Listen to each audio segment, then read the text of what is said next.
ಅಣ್ಣನ ಇನ್ನೊಂದು ದಿವಸ ಮೀಟಿಂಗ್ ಮಾಡೋಣ ಶಿವಣ್ಣನ ಆರೋಗ್ಯ ವಾಪಸ್ ಕರ್ಕೊಂಡಿದ್ದೆ, ಅದನ್ನ ಎಲ್ರಿಗೂ ನಮ್ಗೆ ಖುಷಿ ಇರುತ್ತೆ. ಆ ಪ್ರೊಸೆಸ್ ನೀವು ಹೇಗೆ ರೆಡಿ ಆಗಿದ್ರಿ, ಹೇಗೆ ಅದನ್ನ ಎದುರಿಸಿದ್ರಿ ಅಂತ ಇಲ್ಲ, ಏನೂ ರೆಡಿಯಾಗಿದ್ದಿಲ್ಲ, ಏನಿಲ್ಲ. ದೇವ್ರು ಹೆಂಗೆ ಕರ್ಕೊಂಡು ಹೋದ ಹಂಗೆ ಹೋಗಿದ್ದೀವಿ ಅಷ್ಟೇ ಹೊರತು ಇನ್ನೇನಿಲ್ಲ. ಇಲ್ಲಿ ತಿರುಪತಿಗೆಲ್ಲ ಹೋಗಿ ಬಂದ್ವಿ. ಆ ದೇವ್ರ ಹತ್ರ ಕೇಳ್ಕೊಂಡಾಗ ಅವರು ಈ ದೇವ್ರನ್ನ ಕೊಟ್ಟರು ನಮ್ಮ ಡಾಕ್ಟರ್ಸ್ ಕಡೆಯಿಂದ.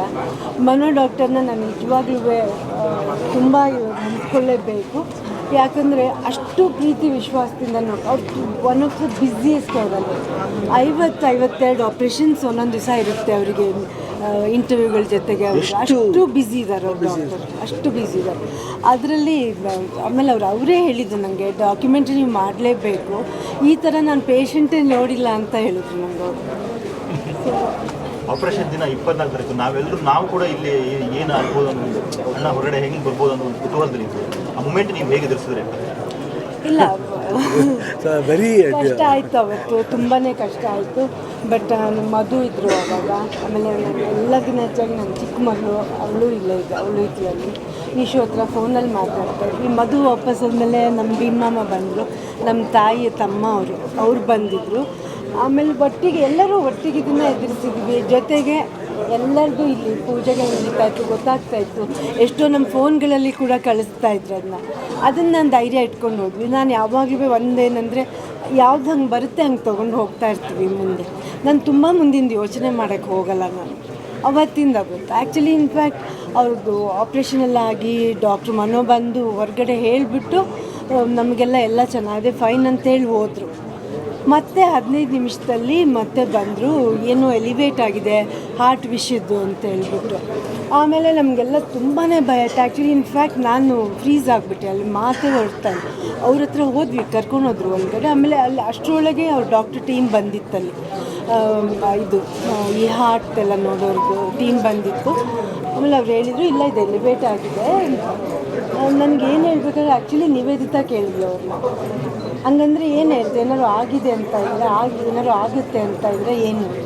ಆಮೇಲೆ ಡಾಕ್ಟರ್ಸ್ ಹೇಳಿದ್ರು, ಅಲ್ಲಿ ಪ್ರೋಟೋಕಾಲ್ ಏನಂದರೆ ತಕ್ಷಣ ಕರ್ಕೊಂಡೋದ್ರೆ ಅವರು ಅದಕ್ಕೇನು ಟ್ರೀಟ್ಮೆಂಟ್ ಏನು ಅಂತ ನೋಡಿ ತಕ್ಷಣ ಟ್ರೀಟ್ಮೆಂಟು ಮಾಡ್ತಾರೆ ಅವರು ಅಲ್ಲೇ. So they did an angiogram. There was nothing.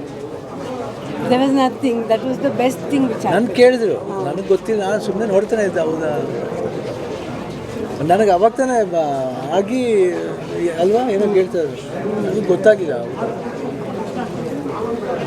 Operation ಆಗಿ ಅಣ್ಣ ಹೊರಗಡೆ ಬಂದು ಮುಂದೆ ಆ ಖುಷಿನ ಹೇಗೆ ಸೆಲೆಬ್ರೇಟ್ ಮಾಡ್ತೀವಿ, ಹೇಗೆ ಅದನ್ನು ಇದು ಮಾಡ್ತೀವಿ? ಇಲ್ಲ, ಆಪ್ರೇಷನ್ ಆದಮೇಲೆ ಎಲ್ಲ ದಿನವೂ ಖುಷಿನೇ. ಯಾಕಂದರೆ ಅವ್ರು ದಿನ ಬೆಳಗಾದ್ರೆ ಒಂದು ಹೊಸದು ಮಾಡ್ತಾಯಿದ್ರು. ಮೊನ್ನೆ ನಾವೆಲ್ಲ ಬೀಚ್ ಹತ್ರ ಹೋಗಿದ್ವಿ, ಡ್ಯಾನ್ಸ್ ಮಾಡ್ತಾಯಿದ್ರು. ಅಷ್ಟರೊಳಗೆ ನಿಲ್ಲಿಸ್ಬಿಟ್ರು, ಇಲ್ಲ ಶೂಟ್ ಮಾಡ್ತಿದ್ದೆ ಅದನ್ನ. ಶಿವಣ್ಣ, ಮಾಡೋ ಪೋಸ್ಟ್ಗಳಲ್ಲಿ ಗೋ ವಿತ್ ದ ಫ್ಲೋ ಅನ್ನೋ ಒಂದು ಪ್ರಿನ್ಸಿಪಲ್ ಕಾಣಿಸ್ತು ನಮಗೆ. ಇದಮ್ಮ ನಾನು ಯಾವುದು ಏನು ಇಟ್ಕೊಂಡು ಮಾಡಲ್ಲ. Because see, if you have that plan and do no, it's very difficult. Education ಅನ್ನೋದು it should come by the flow. ಏನೇ ಮಾಡಿದ್ರೂ ಅದು ನಾನು ಅದು ಮಾಡಬೇಕಾದ್ರೆ ಮಾಡಲ್ಲ. It comes like that only. ನಾನು ಯಾವತ್ತೂ ಅದು ಮಾಡಬೇಕು, ಇದು ಹಿಂಗಾಗುತ್ತೆ ಹಂಗಾಗುತ್ತೆ, ನೋನು. It comes with the flow ಅಷ್ಟೇ. ನಾನು never think of doing anything like that. It goes ಅಷ್ಟೇ. ಅಂದರೆ ಪ್ರತಿಯೊಂದು ಇವತ್ತು ಕೇಳ್ತಾರೆ, ಹೆಂಗೆ ಇವಾಗ ನೆಕ್ಸ್ಟ್ ಲೈಫ್ ಏನು, ಹೌ ಇಸ್ ದ ಲೈಫ್. ಜೀವನ ಅನ್ನೋದೇ ಒಂದು ಅನುಭವ. ಪ್ರತಿಯೊಂದು ದಿನವೂ ಅನುಭವನೇ. ಇವಾಗ ನಮ್ಗೆ ಗೊತ್ತಿಲ್ಲದೆ ಇರೋದು ವಿಷಯ ಎಲ್ಲ ತಿಳ್ಕೊತೀವಿ. ಇವತ್ತು ನಮ್ಗೆ ಗೊತ್ತಾಗ್ತಿದೆ, ಈ ವಿಷಯನೂ ಇದೆಯಾ. ಇವನ್ ವಿ ಆರ್ ಲರ್ನರ್ಸ್. ಬಟ್ ಒಂದು ಅನುಭವ ಅಷ್ಟೇ. ಬಟ್ ಅನುಭವನ ಪಾಸ್ ಮಾಡ್ಕೊಂಡು ಹೋಗ್ತಾ ಇರಬೇಕು.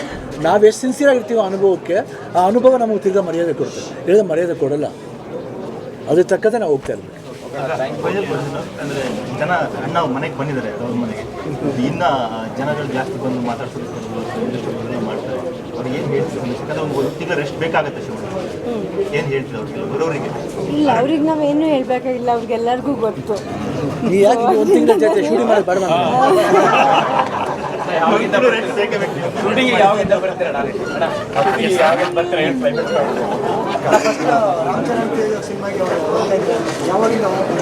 ಗೊತ್ತೇ, ಪ್ಲ್ಯಾನ್ ಮಾಡ್ತೀನಿ.